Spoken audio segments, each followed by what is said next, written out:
In this partitioning example, they start off by telling me that A, B, and C are collinear.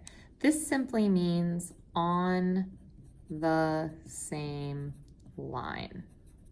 So co means together, linear means line, so they're together on a line or on the same line.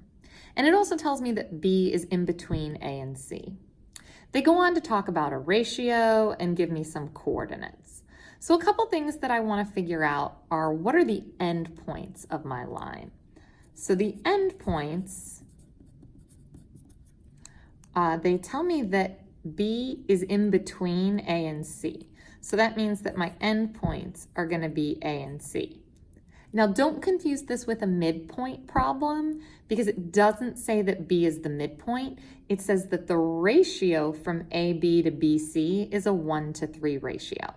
So I'm going to start by graphing my coordinates and labeling them. So 9, -2 is right here, which we're going to call A. And B is 6, -1, which we are going to write in as B. Now the first thing I want you to notice is that the whole segment is called AC.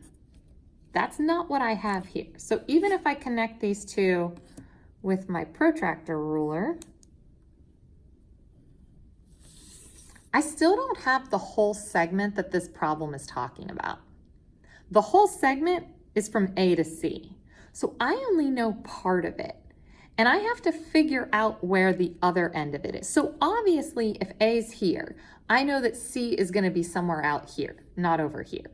Because if you put C over here, then your endpoints would be B and C. And it clearly says that B is between A and C. B does not mean exactly in the middle. It just means somewhere between the two, but it's not necessarily the midpoint. So how can I use this ratio? AB to BC is 1:3. So personally for me, I like to rewrite it like a fraction or like a proportion, because I put them both next to each other. So what this is telling me is that AB is one section, but from B to C is 3 sections. So I look over here, and this is where you are going to have to end up calculating the slope step, or I like to call it the move. So what you're trying to figure out is, what is the move? And how can I do the move to figure out where C is? So the move is basically the slope.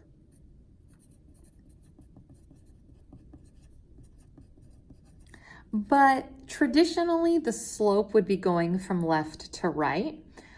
I just want to count in the direction my line is supposed to be going. So I would look here and I would say, okay, to go from A to B, I would go up 1 and I would go to the left 3. So the move is going to be, for this particular problem, up 1, left 3. And it tells me that from A to B is 1 move. So to go from B to C, I'm going to have to do 3 moves. I'm going to have to do this move, which was up 1 to the left 3 times. So I'm going to start here at B, because I'm calculating from B to C, and I'm going to do the move 3 times. So up 1 over 1, 2, 3, up 1 over 1, 2, 3, and then up 1 over 1, 2, 3. And now that's going to be my coordinate for C, which is the coordinate -3, 2.